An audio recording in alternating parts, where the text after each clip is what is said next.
자, 바로 이어서 이제 조금 헷갈리는 부분들을 정리해 갈 텐데, 자, 뭐 애들이 이제 이 부분을 하다 보면 처음에는 공식 써서 막 풀어요. 그러니까 막 맞으니까 여기를 안다라고 생각을 해. 근데 나중 가서 막 몇 가지에서 막 흔들리기 시작하거든. 그 부분만 정리를 해주려고 얘기를 해주는 거야. 바로 오늘 배운 모평균 추정이랑 전 시간에 배웠던 표본 평균의 평균이 있죠. 그쪽 내용에 괴리가 좀 있거든. 그쪽에 차이가 살짝 미묘하게 있어요. 그 부분을 얘기를 해주려고 그래. 자, 뭐 어떤 내용이냐면, 자, 모집단이 있어. 그럼 모집단에서 추출한 표본 집단이 있죠. 그럼 그 표본 집단의 표본 평균을 가지고 누굴 추정해서 모평균을 추정한 게 오늘 내용이지. 근데 저번 시간이랑 살짝 비교를 해볼게. 저번 시간은 이 추출하는 방식에 있어서 차이가 나는데 복원 추출한 건 똑같아. 근데 이번 시간은 그냥 여기서 한 번 딱 추출한 거야. 한 번 추출해서 걔 평균 딱 잰 거야. 그리고 그 평균으로 딱 모평균 추정한 거야. 즉 추출을 한 번만 한 거야. 근데 저번 시간은 이 추출하는 방식이 복원 추출로 여러 가지 방식이 있었잖아. 예를 들어 뭐 모집단이 2, 4, 6이면 2, 4를 두 개를 뽑는다 치자. n이 2라고 쳐보자. 모집단에서 표본 집단을. 그럼 2, 4를 뽑을 수도 있고 2, 2를 뽑을 수도 있고 2, 6을 뽑을 수도 있고 요렇게 뽑았을 때 얘때의 표본 평균, 요때의 표본 평균, 요때의 표본 평균을 다 구해서 그 표본 평균들의 평균을 구했더니 표본 평균의 평균은 모평균과 같았고 라는 말이 있었죠. 즉 이 안에 있는 얘는 표본 평균들의 평균이야. 즉 이렇게도 다 추출하는 방식 모두 다 계산을 해서 표본 평균들을 다 구한 다음에 평균치를 낸 게 바로 얘야. 표본 평균들의 평균. 근데 오늘 할 애는 오늘은 이게 아니에요. 오늘은 뭐야? 얘야. 뭐죠? 얘는 그냥 한 번 딱 추출해서 걔네들 평균 잰 그냥 표본 평균 있지. 여기서 이 전부를 얘기하는 게 아니고 요 하나 있죠. 요 하나 지금 2랑 4의 평균이 얼마야? 3이죠. 요 3이라는 요 하나 걔 하나만 가지고 모집단의 평균을 추정하는 거. 그게 오늘 내용이에요. 그 부분 차이 하나.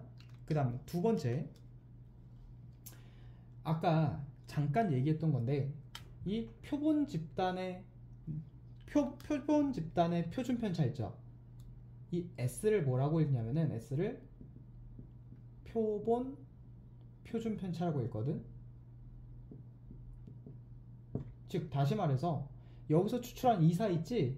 얘네 둘의 표준 편차를 구한 게 이게 표본 표준 편차야. 그럼 얘가 또 누구랑 헷갈리냐면 여기 뒤에다 적을 n 뒤에다 적을 루트 n분의 시그마 있지? 이거 제곱이죠. 얘는 누구야? 얘도 표준 편차죠. 루트 n분의 시그마. 근데 걔는 누구의 표준 편차냐면 표본 평균들의, 즉 얘 표본 평균들의 표준 편차인 거고, 이 S는 그냥 요 한 번 뽑았을 때 얘 표본들의 표준 편차야. 표본 표준 편차. 표본들의 표준 편차. 얘는 표본 평균들의 표준 편차. 요 말들이 되게 어려워. 내가 마지막이니까 다 적어볼게. 끝 시간이니까. 표본 평균들의 표준 편차. 얘는 표본들의 표준 편차. 이렇게 정리할 수 있겠어. 그러면 이 표본들의 표준 편차가 또 누구랑 비교를 해야 되냐면 이 모집단의 평균과 모집단의 표준 편차도 한번 봐보자. 자, 모집단의 평균을 m이라고 놓고 모집단의 표준 편차를 시그마라고 놨을 때 요 시그마와 요 s는 솔직히 차이가 있죠. 이 모집단 애들의 표준 편차를 조사한 것과 거기서 몇 개 뽑아가지고 몇 개 뽑은 애들의 표준 편차를 조사한 거는 솔직히 같아서는 안 되지. 근데 아까 선생님이 책 보여주면 설명했잖아. 얘를 구한다는 건 조금 어렵기 때문에 얘가 주어지지 않을 경우가 많기 때문에 모집단의 표준 편차가 주어지지 않으면 우리는 표본 집단의 표준 편차를 모집단의 표준 편차로 봐도 무방하다 해서 얘네들이 같다라고 우리가 생각하자 라고 해서 문제를 풀었었죠. 그래서 그런 유형들, 이 말들이 되게 어려워요. 자, 요거 하나만 짚고 넘어가겠고, 그 다음에 이제 두 번째 짚고 넘어가야 될 건 뭐냐면 이제 안 배웠던 유형 문제를 하나 보여주려고 그래. 어떤 거냐면은 두 가지를 추가할 거거든. 그러면 우선 아까 했던 거 잠깐 정리하고 그 다음에 두 가지 추가 유형 정리해서 그것들에 대한 문제들을 한번 풀어볼게요. 자, 아까 했던 거는 이제 세 개죠. 첫 번째, 신뢰 구간. 신뢰 구간은 어떻게 했었지? 표본 평균. 표본 평균에다가 누구 뺐어? K, 신뢰상수 K에 루트 n분의 시그마를 뺀 이 값보다는 크거나 같고 모평균이, 그리고 반대로 더한 것보다는 작거나 같습니다 해서 구한 얘가 바로 모평균의 신뢰 구간이 된다고 했었어. 그 다음 두 번째, 그 신뢰 구간의 길이는 그냥 얘에서 얘 빼니까 2 곱하기 K의 루트 n분의 시그마가 된다 했었고, 세 번째, 오차. 오차는 누구를 뜻한다고? 표본평균과 모평균의 차를 의미하고, 걔는 우리가 신뢰 구간의 길이의 절반 K 곱하기 루트 n분의 시그마라고 생각해서 풀자 라고 해서 이 세 개 써서 공식 썼던 게 아까였죠. 그럼 여기다가 이제 4번 공식이랑 5번 유형 정리만 하고 이제 문제 한번 4, 5번에 대한 문제도 한번 풀어볼게요. 자, 4, 5번에 대한 문제 중에 하나가 뭐냐면 얘 바로 신뢰도랑 신뢰상수 관계, 이 공식 하나가 있어. 자, 이 공식은 뭐냐면은 도대체 신뢰도가 뭐였지? 신뢰상수가 뭐였지? 해서 이 아까 신뢰 구간 구할 때 첫 스타트가 뭐였어? Z가 마이너스 1.96 이상 1.96 이하일 이 확률이 0.95이니까 여기서 이제 Z 표준화 풀어가지고 결국 얘까지 증명을 했었죠. 근데 이 부분에서 신뢰도와 신뢰상수 K의 공식이 나오거든. 즉 무슨 말이냐면 이 1.96이 신뢰상수 K일 때 그 정확도는 95%가 되죠. 근데 얘는 정확히 말하면 100분의 95인 거지. 그럼 얘가 신뢰도고요, 얘가 신뢰상수야. 그래서 신뢰도와 신뢰상수 K의 공식은 뭐냐면 Z가 K, 마이너스 K 이상 K 이하일 확률이 바로 100분의 알파입니다 라는 공식. 즉 알파가 신뢰상수고요, 신뢰도고요, 그리고 신뢰상수는 누가 돼? K가 된다는 거죠. 그래서 신뢰도와 신뢰상수 K 구하는 이 공식, 얘를 알아야 풀 수 있는 문제가 있기 때문에 쌤이 이 부분을 설명한 거야. 그러면 요거 한번 풀고서 한번 가보자. 여기다가 한번 풀어볼게. 자, 어디를 펴보냐면 센 115페이지, 센 115페이지에 705번 문제를 한번 보세요. 705번, 즉 유형 12번 문제죠. 자, 문제 한번 읽어볼게. 어느 공장에서 생산하는 자동차 배터리 수명은, 자, 자동차 배터리 수명은 표준 편차가, 즉 모표준 편차가 50이래요. 그래 놓고 문제에서 뭐라 그랬냐면 전기분을 따른다. 이 공장에서 생산한 배터리 몇 개를 추출했대?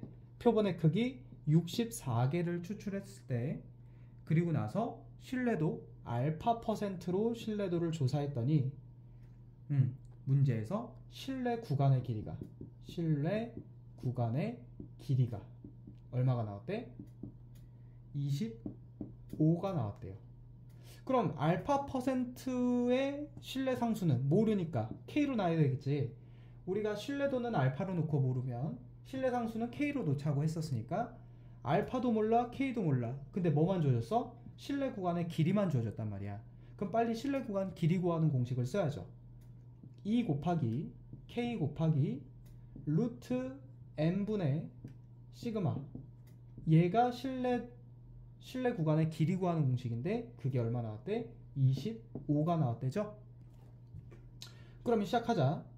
자, 얘랑 약분하면 2 되지. 그리고 얘 약분하면 얘는 8이죠. 그럼 위에 계산하고 밑에 계산하니까 여기 1 되죠. 그럼 2분의 K가 1이 되니까 K가 2가 나왔어. 다시 말해서 신뢰 상수가 2가 나왔거든. 그럼 이제 신뢰 상수 2일 때 뭘 구해야 돼? 알파 구해야 되잖아. 그럼 여기서 애들이 어떻게 알파 신뢰도를 어떻게 구하지? 라고 했을 때 그때 써야 될 공식이 얘란 말이야. 자, 신뢰도 K2 나왔지? 그 말은 무슨 말이야? 신뢰 상수 K와 알파의 관계는 Z가 마이너스 2 이상 2 이하, K가 지금 현재 2니까 그 확률이 100분의 알파가 됩니다 라고 써서 신뢰 상수 K와 알파의 관계식을 이렇게 적어야 돼요. 그럼 선생님 얘는 표에서 0이 있을 때 마이너스 2부터 2까지의 요 넓이지. 근데 문제에서 0부터 2까지 넓이가 옆에 주어져 있죠? 얼마래? 0.48이래. 그 말은 얘 2배니까 얼마예요? 총 넓이는 0.96이 되겠지? 바로 얘가 0.96이 나왔어. 그럼 이제 이 관계식에서 양변에다 100을 곱하니까 알바가 얼마 나와? 96%의 신뢰도가 나오는 거죠. 그래서 포인트, 신뢰도와 신뢰상수를 건든 문제는 신뢰도로 신뢰상수, 신뢰상수로 신뢰도를 구할 때에는 반드시 어떤 공식을 적자? 2, 4번 Z가 마이너스 K 이상 K 이하일 확률이 100분의 신뢰도입니다 라는 공식을 적어서 누굴 구해줘야 돼요? 신뢰도를 구해줘야 된다는 거. 요거는 개념 원리 없기 때문에 센에 있는데 개념이 없어서 선생님이 따로 이렇게 지정을 해준 거야. 자, 여기까지. 자, 이제 4번 유형도 정리를 했어요. 그럼 이제 마지막 뭐만 정리할 거냐면 이제 마지막 5번째 유형을 정리해 볼게. 5번째 유형은 어떤 게 되냐면 바로 신뢰 구간에 대해서 조금 디테일하게 분석을 한 결과거든. 자, 다시 한번 적어보자. 마이너스 x바 k 곱하기 루트 n분의 시그마 x바 더하기 루트 n분의 시그마, 얘가 신뢰 구간이었지. 그러면 2 곱하기 k 곱하기 루트 n분의 시그마가 신뢰 구간의 길이였지. 그럼 이제부터 이 부분에 대해서 언급을 해볼게. 자, 무슨 말을 하고 싶냐면 지금부터 세 가지 유형을 적어서 가볼게. 1번, 2번, 3번. 자, 문제에서 시그마와 n은 일정한 상태에서 k가 증가하면, 반대로 k와 시그마가 일정한 상태에서 n이 증가하면, k와 n이 일정한 상태에서 시그마가 증가하게 되면 이 결과 신뢰 구간의 길이의 값은 어떻게 될까요? 가 이 문제야. 자, 볼게. 자, 지금 현재 이 값을 예를 들어 뭐라고 할까? A라고 한번 해보자.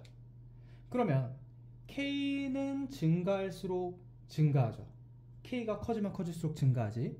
또 시그마도 커지면 커질수록 증가하죠. 근데 누구는? 이 N은 분모에 있잖아. 분모에 있기 때문에 N이 커지면 커질수록 A 값은, 전체 값은 작아지겠지. 예를 들어 이런 거죠. 예를 들어 5분의 7이라는 값이 있어. 그럼 얘를 5분의 8로 하면 증가하지. 즉 분자가 증가하면 증가하지. 근데 얘를 몇 분의? 10분의 7로 하면, 즉 얘를 뭐 해버리면, 분자는 그대로인 상태에서 분모가 커져버리면 그 값은 감소하죠. 그런 얘기거든. 결국에 K와 신뢰 상수와 시그마는 이 신뢰 구간 길이랑은 정비례하고 표본의 크기는 반비례한다, 이거거든. 근데 정확히 말하면 표본의 크기가 반비례하는 게 아니고요, 표본의 크기가 루트에 들어있지 표본의 크기에 루트 시움값이 반비례한다 이거야. 즉 루트 표본의 크기가 누구랑 반비례한다. 자, 그럼 이 부분에 대해서 이제 좀 정리를 해보자. 첫 번째 1단계. 다음, 시그마 일정하고 일정할 때 K가 증가하면 누가? 신뢰 구간의 길이는 어떻게 된다? 증가하고요. 표본의 크기가 커지면 커질수록 감소하고요. 그 다음에 시그마가 커지면 커질수록 증가한다. 요거, 이게 1절. 그 다음 2절. 여기다 하나만 더 추가해 볼게. 우리 신뢰도가 커지면 어떻게 될까? 그러면 신뢰도가 95% 신뢰도에서 99% 신뢰도로 신뢰도를 키워버리면 신뢰상수 K는 1.96에서 2.58로 어떻게 돼요? 커지지. 그 말은 무슨 말이야? 신뢰도가 커져도 신뢰상수가 커지기 때문에 신뢰도가 커져도 신뢰 구간의 길이가 늘어나는 거, 요거까지 같이 추가해 주시고, 그 다음 이제 뭐 해볼 거냐면, 증가는 증가인데 신뢰도가 2배로 증가하면 신뢰 구간의 길이는 몇 배가 돼? 2배가 되겠죠. 왜? 이 K가 분자이기 때문에 얘가 2배가 되면 얘도 2배가 돼요. 마찬가지지. 시그마가 표준 편차가 2배가 되면 얘가 2배가 되면 얘가 분자에 있기 때문에 누구도 신뢰 구간의 길이도 2배가 돼. 그럼 제일 중요한 건 누구야? 표본의 크기야. 표본의 크기는 표본의 크기가 몇 배가 될 때? 4배가 될 때 2배가 돼요. 이게 중요하거든.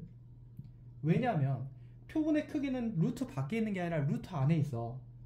얘가 4배가 돼야 루트 밖을 빠져나오면서 2배가 늘어나게 되는 거죠. 무슨 말인지 이해했지? 즉 이렇게 루트 n이 루트 4n이 돼야 얘가 2 루트 n이 되면서 결국에 몇 배 커진 거야? 2배 커진 효과가 돼. 그 루트 안이 4배가 커졌을 때 결과적으로는 2배 커진 효과가 일어나니까 얘는 2배 줄어들겠죠. 그럼 정확히 말하면 2배라고 안 할게 2분의 1배가 되겠죠. 누가? 신뢰 구간의 길이는. 왜? 분모에 있으니까. 그 말은 9배를 키워버리면 몇 배가 돼? 3분의 1배가 된단 말이야. 그래서 이 n에 대해서 키웠을 때 이 줄어드는 비율이 좀 어려워요. 나머지는 그대로 따라주면 되거든. 분자에 있기 때문에. 그래서 이 부분 꼭 체크를 해서 봅시다. 자, 그러면 여기에 해당되는 문제도 한번 풀어봐야 되겠죠. 그러면 몇 개 한번 풀어볼게. 자, 필수예제 14번 쌤 116페이지 가보자. 똑같이 쌤 116페이지 몇 번이냐면 유형 14번 710번이랑 711번을 한번 같이 한번 풀어볼게요. 일단 710번부터 한번 보자. 자, 문제에서 다음 정규분포를 따르는 모집단에서 표본을 이미 추출하여 표본 평균을 추정할 때 신뢰 구간에 대하여 옳은 거를 고르시오. 1번 신뢰도를 낮추면서 신뢰도를 낮췄대요. 그 말은 뭐야? 신뢰도를 낮췄으니까 요 K 값이 줄어드는 거죠. K 값이 줄어들게 되면서 표본의 크기를 키웠대. 그러면 얘 줄어들면 신뢰 구간 길이 줄어들죠. 근데 표본 크기 키우면 신뢰 구간 길이 줄어들죠. 그러니까 얘를 줄이면서 얘를 키웠다는 건 어마어마하게 줄어드는 거죠. 그러니까 결국에는 신뢰 구간의 길이는 짧아진다. 맞는 거죠, 기억법. 그래서 기억은 참이야. 왜? 신뢰도를 키우고 신뢰도를 줄이고 신뢰 상수를 표본의 크기를 키웠으니까 누구? 신뢰 구간의 길이는 줄어드는 게 당연한 거지. 그 다음 니은번 신뢰도를 낮추면서 K를 낮추면서 표본의 크기를 작게 하면 신뢰 구간의 길이는 길어진다 이랬거든. 근데 보니까 얘가 줄어들면은 얘는 어떻게 돼? 줄어들죠. 근데 얘가 줄어들면 얘는 커지죠. 그럼 얘 역할로 줄어들면서 얘 역할로 커지는데 얘가 엄청나게 줄어들어 버리면 이게 엄청 줄어들겠죠. 즉 하나는 줄어들게 만들고 하나는 키워주게 만들면 그 결과가 줄어들 수도 있고 늘어날 수도 있으니까 얘는 그때그때마다 달라진다 이거야. 그래서 확실히 없어. 아까 기억분 같은 경우는 이래도 줄어들고 이래도 줄어들기 때문에 확실히 준다라고 얘기할 수 있지만 지금처럼 하나는 줄고 하나는 늘게 만들면 그거는 확신할 수 없어요.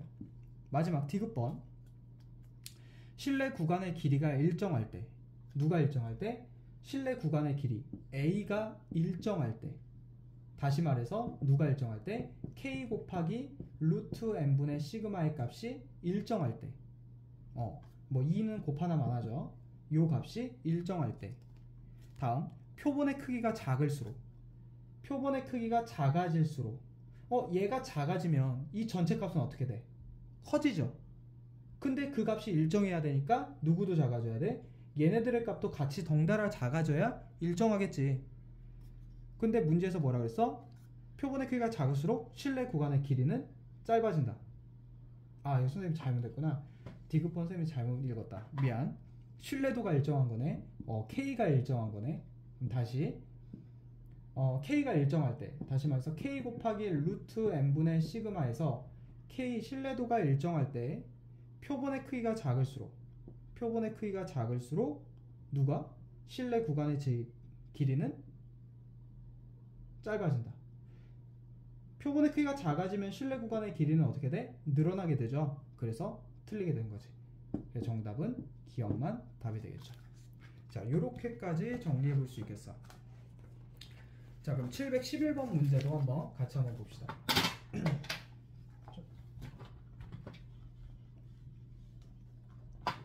자, 711번 문제. 정균포를 따르는 모집단에서 그랬어. 정균포를 따르는 모집단 n, 시그마 제곱을 따르는 이렇게 모집단이 있는데 표본을 임의로 추출하려 모평균을 추정하려고 한다. 신뢰도가 일정할 때, K가 일정할 때 표본의 크기가 9배가 되면 n이 9배가 되면 실내 구간의 길이는 몇 배가 되겠냐 이거죠. 끝났네. 9배가 되면 몇 배가 돼? 3분의 1배가 되겠지? 그 이유가 뭐야? 여기다 잠깐만 적용해볼게. 잘 봐봐. 우리가 실내 구간의 길이는 2K 곱하기 루트 n분의 시그마잖아. 그럼 얘가 지금 현재 실내 구간의 길이였다고. 근데 그 n을 몇 배 키워버렸어? 9배 키웠지? 그럼 2K 곱하기 루트 9n분의 시그마가 돼요. 근데 이 루트 9는 앞으로 튀어나오면서 얼마가 돼버려? 3분의 1이 되지. 그 말은 원래 값의 몇 배가 돼버린 거야? 3분의 1배가 되는 거죠. 9배가 커지면 3분의 1배가 되는 거지. 그래서 정답은 3분의 1이 되겠다. 자, 여기까지 우리가 정리할 수 있겠다. 잠깐만, 그러면은 확인 한번 해볼게. 710번하고 711번이었죠? 오케이. 자, 이렇게까지 정리할 수 있겠고, 그럼 이 정도가 여기 부분, 이 모집단 모평균 추정에서 나올 수 있는 거의 대부분 유형들을 다 정리한 거예요. 여기까지 그럼 정리하고, 그럼 여기서 마무리 해볼게요.